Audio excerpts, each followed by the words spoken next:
பயங்கரமான ஆள். சொல்லுங்க. ரொம்ப இன்ட்ரெஸ்டிங் கேரக்டர். இந்த சீசனில் நிறைய இன்ட்ரெஸ்டிங் கேரக்டர்ஸ். சொல்லுங்க. நம்மக்கிட்டேயும் ஒருத்தவங்க லவ் சொல்கிறாங்கன்னா அதுக்கு முன்னாடியே 4 பேர் ப்ரப்போஸ் பண்ணியிருக்காங்க. அதுக்கப்புறமா 4 பேர் ப்ரப்போஸ் பண்ணியிருக்காங்க. அவங்களாம் வேண்டான்ட்டேன். ஏன் வேண்டாம் சொன்னீங்க? ஏன்னா அவங்களுக்கு அப்போ வந்து எனக்கு 19 இயர்ஸ் தான் ஆயிடுச்சு. அதனால் கல்யாண வயசு வரல.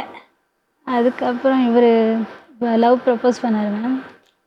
ப்ரப்போஸ் பண்ணிவிட்டு நான் என்ன சொன்னேன், நீங்கள் எதுனாலும் கடையில் வந்து பேசாதீங்க, ஏன்னா வேலை பார்க்குற இடம், அதனால் ஏதாவது சொல்லுவாங்க, அம்மாக்கிட்ட நீங்கள் வீட்டில் ஸ்ட்ரெயிட்டாக போய் பேசி பாருங்கள் அப்படின்னோடனே அவர் சர்டிஃபிகேட்டு பிகாம் முடித்தது, அப்புறம் டிசி இதெல்லாம் எடுத்துகிட்டு போயிருக்காரு.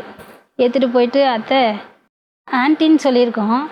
இவர் அத்தை உரிமையோட டிசி எடுத்துகிட்டு வந்திருக்கேன், என் பேர் செல்வராஜ், வயசு 23 ஆகுது அப்படின்னு சொல்லி எல்லா டீட்டெயிலும் சொல்லிவிட்டு படித்த சர்டிஃபிகேட்டு டிசி எல்லாம் காமிச்சிருக்காரு.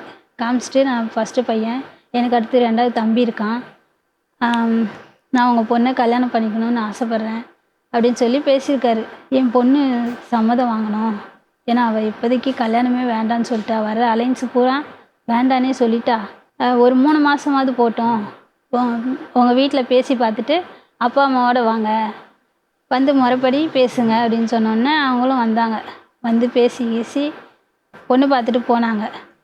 போயிட்டு அவங்க என்ன சொன்னாங்க, உடனே வச்சுக்கலாம் கல்யாணம் அப்படின்ட்டாங்க.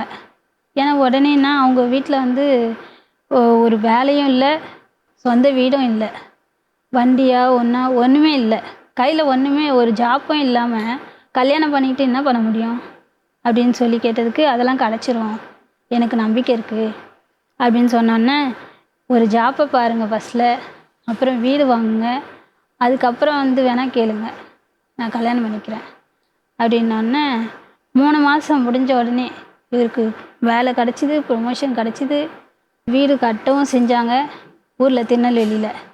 எல்லாம் முடிஞ்ச பிறகு அதுக்கு இடையிலையே கொஞ்சம் இவங்க ஃபேமிலியை பற்றி விசாரிக்க ஆரம்பித்தாங்க எங்கள் அம்மா.